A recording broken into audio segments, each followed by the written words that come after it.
Revenir principalement sur la question de la transition énergétique qui aujourd'hui s'impose au monde et qui n'a pas l'air d'arriver jusqu'en Nouvelle-Calédonie, ou en tout cas pas dans les projets que vous portez. Mais je voudrais d'abord vous répondre sur le sujet que vous venez d'aborder, Monsieur Michel, et sur la question de l'urgence à changer cette centrale.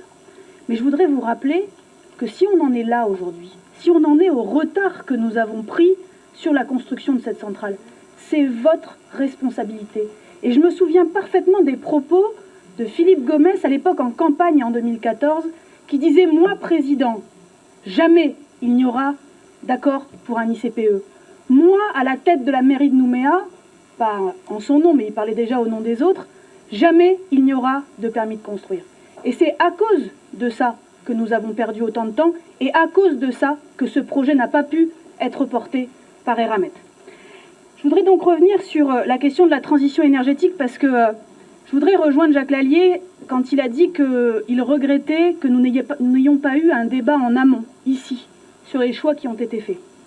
Vous savez, Philippe Germain disait tout à l'heure qu'il y a 5 ans, un nu avait dit ça, ou un tel avait dit ça. Les choses, elles évoluent à une vitesse phénoménale.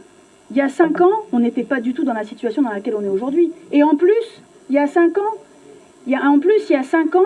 on ne demandait pas aux Calédoniens de payer pour la centrale. On ne demandait pas aux Calédoniens de payer pour la centrale. Aujourd'hui, on demande aux Calédoniens de payer 600 millions par an pour cette centrale.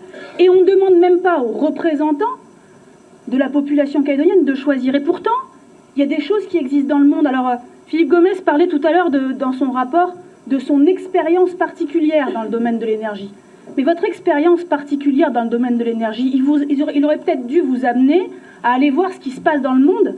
Il y a un projet de 150 MW qui se fait dans le sud de l'Australie avec entièrement des énergies renouvelables. Et nous, on n'est même pas capable de faire 40 à 60 MW. Nous, on fait 100% d'énergie fossile. Mais franchement, dans quel sens on va?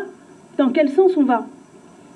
Ensuite, je voudrais reprendre les propos de Charles Wachetine, parce que votre réponse est quand même, pour pas polémiquer, je vais dire très imparfaite.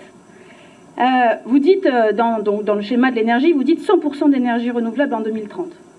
Cette centrale, elle a vocation à être mise en route en 2023. Et vous nous indiquez dans votre rapport qu'on aura entre 40 et 60 MW qui seront réservés à la distribution publique. Et là, vous nous expliquez tout un tas de choses techniques pour nous expliquer qu'il y aura des moteurs qui ne seront pas forcément mis en route, etc. Et que donc tout ça va aller bien dans le schéma de transition énergétique que vous nous avez fait voter il y a 2 ans. Mais il faut arrêter de mentir aux Calédoniens. En 7 ans, vous allez remplacer 40 à 60 MW d'énergie fossile en énergie renouvelable. Mais arrêtez de nous prendre pour des idiots. Il y a un moment donné où, quand une centrale au gaz est mise en place en 2023, pour au moins 20 ans, donc jusqu'en 2043, avec 20% de distribution publique, vous ne pouvez pas nous dire que ça respecte le schéma de transition énergétique que vous avez fait voter en 2016. Et simplement pour conclure, vous informer, monsieur le député, qu'effectivement, suite à notre saisine du président de l'Assemblée nationale sur l'incompatibilité, le président de l'Assemblée nationale nous a répondu qu'il saisissait lui-même le bureau pour examiner avec attention les risques d'incompatibilité de vos mandats. Merci. Madame Backès.